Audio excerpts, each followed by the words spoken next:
ಓಂ ಗುರುಭ್ಯೋ ನಮಃ.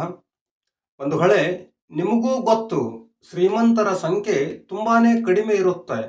ಅಂದಾಜಾಗಿ ಒಂದು ಶೇಕಡಾಮಾನದಲ್ಲಿ ನೋಡಬೇಕು ಅಂದರೆ ಶೇಕಡ 1% ಜನ ಶ್ರೀಮಂತರಿರ್ತಾರೆ, ಮಿಕ್ಕಿದವರೆಲ್ಲ ಮಧ್ಯಮ ಮತ್ತು ಬಡವರ್ಗದವರಾಗಿರ್ತಾರೆ. ಈ ಶ್ರೀಮಂತರಾದವರೇನಿರ್ತಾರಲ್ಲ, ಇವರು ಬಡವರಿಗೆ ಮತ್ತು ಮಧ್ಯಮ ವರ್ಗದವರಿಗೆ ಕಷ್ಟ ಅಂತ ಬಂದಾಗ ಸಹಾಯ ಮಾಡಲೇಬೇಕು ಅಥವಾ ದಾನವನ್ನ ಮಾಡಲೇಬೇಕು. ಒಂದು ವೇಳೆ ದಾನವನ್ನ ಮಾಡದಿದ್ರೆ ಅಥವಾ ಒಂದು ವೇಳೆ ನೆರವಾಗದಿದ್ರೆ ಅವರು ಒಂದು ಪರಿಣಾಮಕ್ಕೆ ಸಿದ್ಧರಾಗಿರಬೇಕಾಗುತ್ತೆ ಅಥವಾ ಒಂದು ಪರಿಣಾಮವನ್ನ ಅವರಿಗೆ ಭವಿಷ್ಯದಲ್ಲಿ ಎದುರಿಸಲೇಬೇಕಾಗುತ್ತೆ ಬಂಧುಗಳೇ. ಆ ಪರಿಣಾಮ ಏನಿರುತ್ತೆ ಕೇಳಿ. ಇಬ್ಬರು ದಂಪತಿಗಳಿರ್ತಾರೆ, ಅವರಿಗೆ 10 ಜನ ಮಕ್ಕಳಿರ್ತಾರೆ. ಆ 10 ಮಕ್ಕಳು ಒಂದು ಸಲ 10 ದಿನದ ಪ್ರವಾಸಕ್ಕೆ ಅಂತ ಹೋಗೋರಿರ್ತಾರೆ. ಪ್ರವಾಸ ಅಂದ ಮೇಲೆ ದುಡ್ಡು ಬೇಕೇ ಬೇಕು. ಇನ್ನು ಅವರು ಸ್ವಾವಲಂಬಿಗಳಾಗಿರುವುದಿಲ್ಲ, ಹೆತ್ತವರ ಮೇಲೆ ಅವಲಂಬಿಸಿರ್ತಾರೆ. ಆ 10 ಜನರು ತಾವು ಪ್ರವಾಸಕ್ಕೆ ಹೋಗುವ ವಿಷಯವನ್ನ ಹೆತ್ತವರಿಗೆ ತಿಳಿಸ್ತಾರೆ. ಹೆತ್ತವರಿಗೆ ತಿಳಿಸಿದಾಗ ಹೆತ್ತವರು ಅವರ ಪ್ರವಾಸದ ಅಂದಾಜು ಖರ್ಚನ್ನ ತೆಗಿತಾರೆ.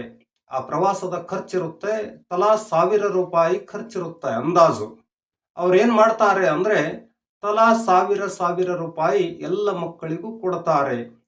ನಿಮ್ಗೆ ಗೊತ್ತಿರಬಹುದು ಬಂಧುಗಳೇ, ಹೆತ್ತವರ ಕರುಳು ಹೇಗಿರುತ್ತೆ ಅಂತ.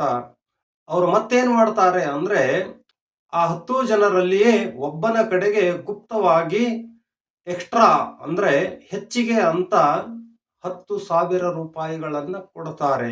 ಕೊಡುವಾಗ ಆತನಿಗೆ ಹೇಳ್ತಾರೆ, ಮಿಕ್ಕಿದವರೆಲ್ಲ ಏನಾದ್ರೂ ಅವರ ಹತ್ರ ಇರುವ ದುಡ್ಡನ್ನ ಖಾಲಿ ಮಾಡಿಕೊಂಡ್ರೆ, ಕಷ್ಟ ಅಂತ ಬಂದ್ರೆ ಅವರಿಗೆ ಈ ದುಡ್ಡನ್ನ ಎಷ್ಟು ಬೇಕೋ ಅಷ್ಟು ಪ್ರಮಾಣದಲ್ಲಿ ಕೊಡು ಅಂತ ಇಟ್ಟಿರ್ತಾರೆ.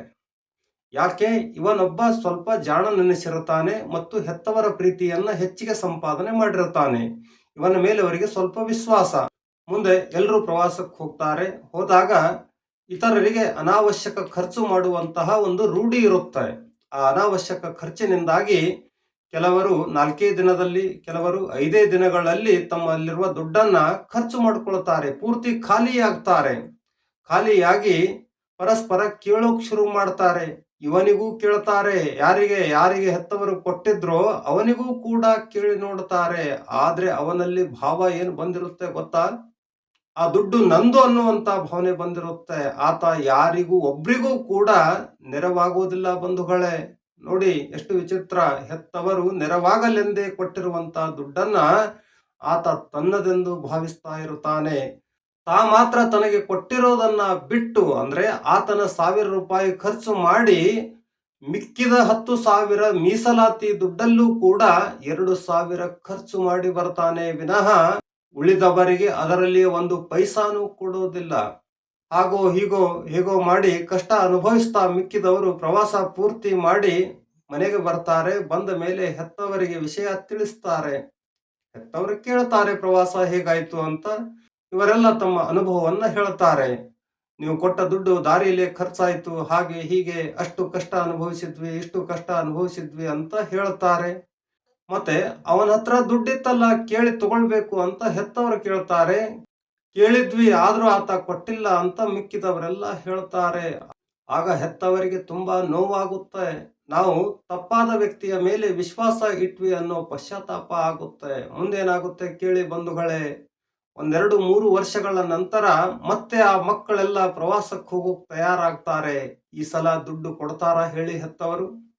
ಬಂಧುಗಳೇ, ಇಲ್ಲಿ ತಿಳ್ಕೊಳ್ಳೋದೇನಿದೆ ಅಂದ್ರೆ ಪೂರ್ವಜನ್ಮದ ಪುಣ್ಯಕ್ಕೋ ಅಥವಾ ಹಿರಿಯರ ಪುಣ್ಯಕ್ಕೋ ಶ್ರೀಮಂತಿಕೆ ಬಂದಿರುತ್ತೆ. ಅದು ಯಾಕೆ ಬಂದಿರುತ್ತೆ ಅಂದ್ರೆ ಬಡಬಗ್ಗರಿಗೆ ನೆರವಾಗೋಕೆ ಅಂತಾನೆ ಬಂದಿರುತ್ತೆ. ಅದೇ ಕಾರಣಕ್ಕೆ ಭಗವಂತ ಶ್ರೀಮಂತಿಕೆಯನ್ನ ಕೊಟ್ಟಿರ್ತಾನೆ. ಶ್ರೀಮಂತರು ಇದನ್ನ ತಿಳ್ಕೊಳ್ಬೇಕು. ಆದ್ರೂ ಕೆಲವರು ಇದನ್ನು ಒಪ್ಲಿಕ್ಕಿಲ್ಲ.